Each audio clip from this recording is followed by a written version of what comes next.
Perkembangan teknologi saat ini membawa dunia berubah begitu cepat dan pesat, membuat manusia harus segera mampu beradaptasi dalam berbagai bidang kehidupan. Internet menjadi salah satu bukti perkembangan teknologi informasi yang bermanfaat sebagai penunjang konektivitas antar manusia. Internet terus berevolusi hingga manusia mampu melakukan interaksi seperti di dunia nyata, tetapi melalui ruang virtual yang disebut sebagai teknologi metaverse. Metaverse? Apa sih metaverse itu? Jadi, metaverse merupakan ruang yang menggabungkan dunia nyata dengan virtualisasi digital untuk saling terhubung dan berinteraksi menggunakan bantuan AR dan VR. Metaverse ini banyak diterapkan untuk urusan pendidikan, ekonomi dan bisnis, pariwisata, sampai urusan pemerintahan atau pelayanan publik. Nah, salah satu negara yang telah menerapkan teknologi metaverse ini adalah Korea Selatan loh. Negara tersebut menciptakan ibu kota Seoul menjadi versi metaverse. Wah, hebat ya! Nah, terus gimana ya kalau di Indonesia? Agenda Revolusi 4.0 menjadi acuan Indonesia dalam menilik kemunculan dan penerapan metaverse di negara ini. Bahkan beberapa pihak dari pemerintah sudah mulai mengkaji, merencanakan, dan mempromosikan penerapan metaverse di sektor publik. Seperti Bappenas yang berencana membuat IKN atau Ibu Kota Negara Baru menjadi versi metaverse. Namun, di balik keoptimisan pemerintah, rencana ini memunculkan berbagai respon dari masyarakat. Dari hasil laporan CFDS Visipol UGM, metaverse ini dinilai masyarakat masih belum siap dan berpotensi akan stagnan, mengingat pelayanan publik secara digital saja terbilang belum optimal dan minimnya infrastruktur digital. Wah, menarik juga ya untuk dibahas ketika metaverse di Indonesia ini memunculkan berbagai tanggapan dari masyarakat, di samping negara lain yang sudah mulai menerapkan teknologi tersebut. Kasus pencurian data dan kebocoran data sebelumnya memang sudah lama menjadi isu penting dan perhatian publik di Indonesia. Ditambah lagi dengan hadirnya platform metaverse ini. Masuknya teknologi digital metaverse merubah tatanan pola hidup masyarakat kini menjadi serba online, seperti pengisian data diri, mulai dari email hingga pengisian data privasi seperti NIK, nomor rekening, dan juga nomor kartu keluarga. Dengan masuknya metaverse membuat para hacker satu langkah lebih maju dari masyarakat sehingga mereka lebih leluasa dalam bergerak. Menurut Indeks Keamanan Cyber Nasional Estonia, indikator kinerja Indonesia terhadap keamanan cyber itu buruk. Lebih lanjut, indeks kinerja tersebut berdasarkan minimnya pengembangan kebijakan keamanan terkait perlindungan layanan digital. Contohnya, kasus kebocoran data nasional pada tahun 2021, yakni kebocoran database administrasi sosial yakni BPJS Kesehatan, yang melibatkan 279 juta data pribadi, yang dimana data tersebut berupa nama, NIK, email, nomor telepon, hingga alamat pengguna yang diperjualbelikan di dark web. Dan bahkan ada sebanyak 20 juta data yang lengkap dengan foto. Dampak dari hilangin data pengguna tersebut, di mana lembaga jaminan BPJS mengalami kerugian materi sebesar 600 triliun rupiah.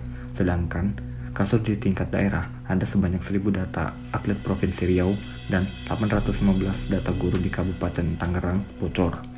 Sedangkan pembobolan data milik Badan Enkripsi Cyber Nasional pada tahun 2021, data ini disebabkan minimnya kualitas sumber daya manusia terutama di bidang cyber security, sehingga banyak data-data lembaga pusat hingga perusahaan rentan diretas atau dihack. Komunikasi sektor publik menjadi bagian penting dalam tata kelola di era disrupsi yang selalu menuntut pada perubahan.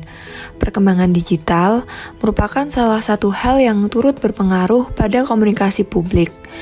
Media sosial contohnya telah mengantarkan era baru komunikasi krisis yang terjadi antara organisasi dengan publik. Melihat kondisi saat ini, di mana media sosial mulai bergeser lebih jauh pada ruang virtual metaverse, ini pun ikut mendorong pemerintah untuk masuk sebagai bentuk inovasinya di bidang komunikasi.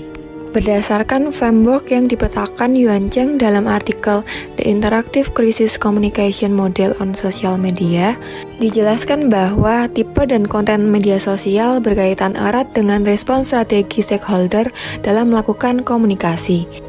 Gilpin 2010 juga mengemukakan bahwa citra yang dibangun di media sosial tidak selalu sama. Hal ini karena setiap saluran media memiliki gaya berbeda dalam hal memproyeksikan citra organisasi. Komunikasi publik di Twitter tentunya akan berbeda pendekatannya dengan komunikasi publik di Instagram. Ini pun tidak terkecuali pada metaverse yang memiliki visualisasi berbeda dari media sosial yang telah kita kenal sebelumnya. Metaverse dalam pemerintahan di Indonesia ini pertama kali diumumkan oleh Presiden Joko Widodo pada pidatonya. Apapun ke depan yang namanya teknologi, ini harus mau tidak mau kita harus masuk ke sana. Karena kita ingin teknologi ini maslahat bagi umat. Pemerintah daerah sendiri rupanya sedikit demi sedikit mulai menerapkan penggunaan Metaverse dalam pelayanan publik yang diberikan. Di Kota Kendari, penandatanganan MOU antara pemerintah kota dan PT Asia Berkarya Indonesia sebagai pihak pengembang Metaverse telah dilakukan. Wacana menggunakan Metaverse dalam pelayanan di Kendari disampaikan sendiri oleh Wali Kota Kendari. Momentum peringatan HUT tersebut, Pemkot Kendari meluncurkan teknologi Metaverse bernama Kendari Metaverse sebagai salah satu komitmen dalam menyongsong dan menyambut kemajuan teknologi di era mendatang. Pemerintahan berbasis Metaverse juga mencuri perhatian kota-kota besar. Pemerintah Kota Bandung bekerjasama dengan Institut Pembangunan Jawa Barat atau Injabar Universitas Pajajaran untuk mewujudkan rencana ini. Wali Kota Bandung Yana Mulyana menyampaikan bahwa akan terus memanfaatkan teknologi ini lebih jauh lagi.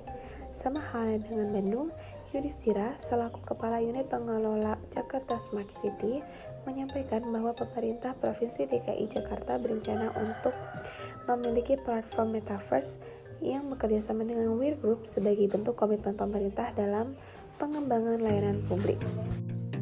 Nah, ternyata promosi implementasi Metaverse dalam sektor publik di Indonesia sudah disosialisasikan oleh pemerintah nasional maupun pemerintah daerah dengan melihatkan potensi-potensi dari Metaverse yang disampaikan melalui acara-acara diskusi nasional seperti presidensi G20 maupun wawancara langsung dengan aktor-aktor yang terlibat.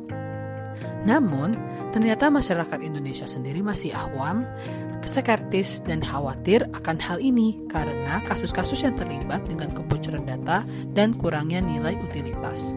Oleh karena itu, ada 3 rekomendasi yang dapat diterapkan untuk meminimalisir adanya benturan tersebut. Yang pertama adalah promosi ekstensif dan kolaboratif melalui berbagai ragam platform sosial media. Selain melalui platform konvensional, sektor publik juga bisa memanfaatkan media sosial seperti TikTok dan Instagram Reels. Selain itu, promosi juga dilakukan dengan membentuk kolaborasi cross-sector stakeholders dengan komunitas yang berorientasi pada industri ekonomi kreatif. Yang kedua, pembuatan master plan implementasi platform Metaverse di instansi pemerintah yang memiliki prospek untuk penerapan jangka panjang. Karena Indonesia kini sedang memiliki prospek di industri kreatif, pemerintah dapat memfokuskan penerapan ini di beberapa instansi seperti Kemenparekraf, Lembaga Manajemen Kolektif Nasional atau LMKN, dan lain sebagainya. Flashnya dimatiin. Dan buat teman-teman yang pakai smartphone, fotonya mungkin boleh dihidupin fitur night mode-nya, terus do not touch. Di sini ada banyak monitor, mungkin sensitif, jadi teman-teman nggak disaranin buat nyentuh. Terus no food and drink, teman-teman di sini nggak diperkenankan untuk bawa